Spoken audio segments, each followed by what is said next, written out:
They say you're distant, that you're hard to read, that you don't show much emotion. Maybe you've even started to believe it. But the truth is, you do feel. You feel a lot. You've just learned not to show it anymore.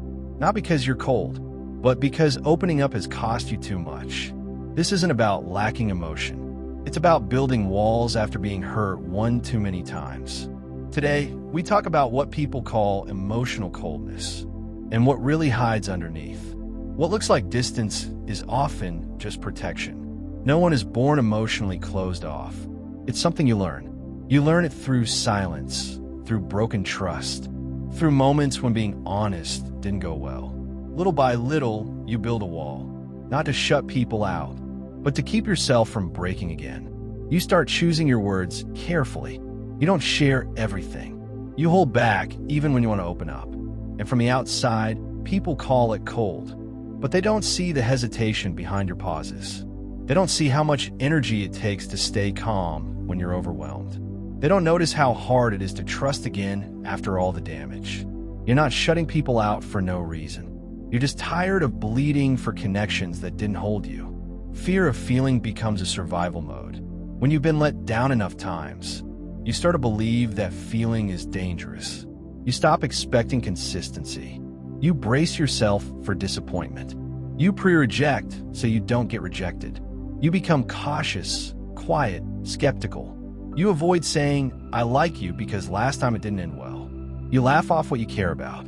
You downplay everything just in case. This isn't about not caring. It's about carrying too many memories of moments when caring hurt. You're not cold.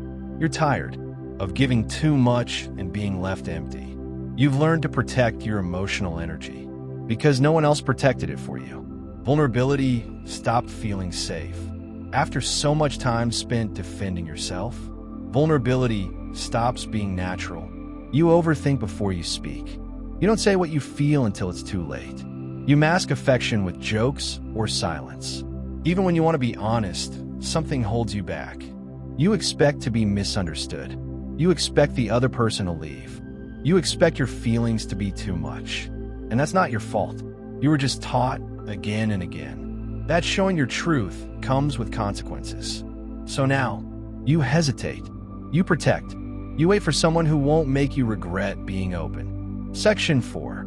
Healing starts when someone sees you without pushing. There's a kind of presence that doesn't force, that doesn't try to fix you, that doesn't expect you to open up on command. It waits. It listens. It makes space. And in that space, something starts to soften. You begin to believe, maybe for the first time in years, that someone might actually stay. Even if you don't say everything perfectly. Even if your emotions come out slow, quiet, or messy.